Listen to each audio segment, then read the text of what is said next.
ಸಚಿವ ಕುಮಾರಸ್ವಾಮಿ ವಿರುದ್ಧ ಡಿಕೆ ಸುರೇಶ್ ವಾಗ್ದಾಳಿ ಮಾಡಿದ್ದಾರೆ. ನಮ್ಮನ್ನ ನೆನಪಿಸಿಕೊಳ್ಳಿಲ್ಲ ಅಂದ್ರೆ ಅವರ ರಾಜಕೀಯವೇ ನಡೆಯಲ್ಲ.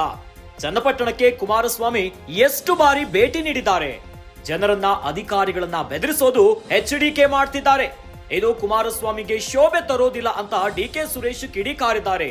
ಕುಮಾರಸ್ವಾಮಿ ವಿರುದ್ಧ ಮಾಜಿ ಸಂಸದ ಡಿಕೆ ಸುರೇಶ್ ವಾಗ್ದಾಳಿ.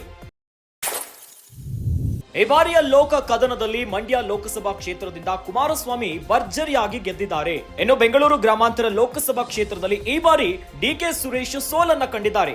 ಆದ್ರೆ ಈಗ ಕುಮಾರಸ್ವಾಮಿ ವಿರುದ್ಧ ಮಾಜಿ ಸಂಸದ ಡಿಕೆ ಸುರೇಶ್ ವಾಗ್ದಾಳಿ ಮಾಡಿದ್ದಾರೆ. ನಮ್ಮನ್ನ ನೆನಪಿಸಿಕೊಳ್ಳಿಲ್ಲ ಅಂದ್ರೆ ಅವರ ರಾಜಕೀಯವೇ ನಡೆಯಲ್ಲ, ಕುಮಾರಸ್ವಾಮಿ ಅವರ ರಾಜಕೀಯ ನಡೆಯಲ್ಲ.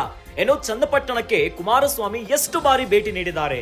ಜನರನ್ನ ಅಧಿಕಾರಿಗಳನ್ನ ಬೆದರಿಸೋದು ಎಚ್ಡಿಕೆ ಮಾಡ್ತಿದ್ದಾರೆ.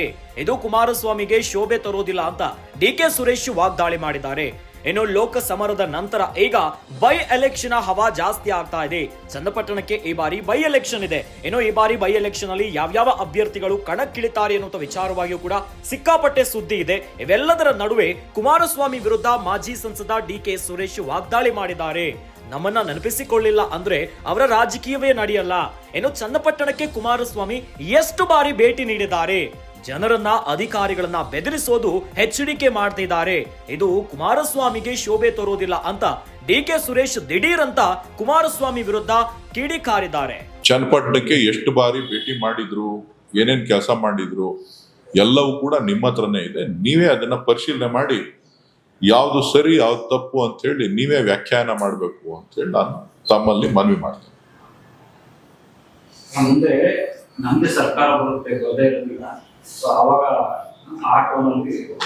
ನೋಡಿ, ಜನ ನರೇಂದ್ರ ಮೋದಿ ಅವರಿಗೆ ಆಶೀರ್ವಾದ ಮಾಡಿದ್ದಾರೆ, ಕೇಂದ್ರದ ಮಂತ್ರಿ ಆಗಿದ್ದಾರೆ.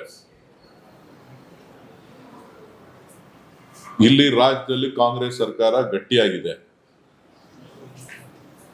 ಜನರನ್ನ ಅಧಿಕಾರಿಗಳನ್ನ ಬೆದರಿಸುವಂತದ್ದು ಮೊದಲಿಂದನೂ ಮಾಡ್ಕೊಂಡು ಬಂದಿದ್ದಾರೆ, ಈಗಲೂ ಅದನ್ನ ಮುಂದುವರಿಸ್ತಾ ಇದ್ದಾರೆ.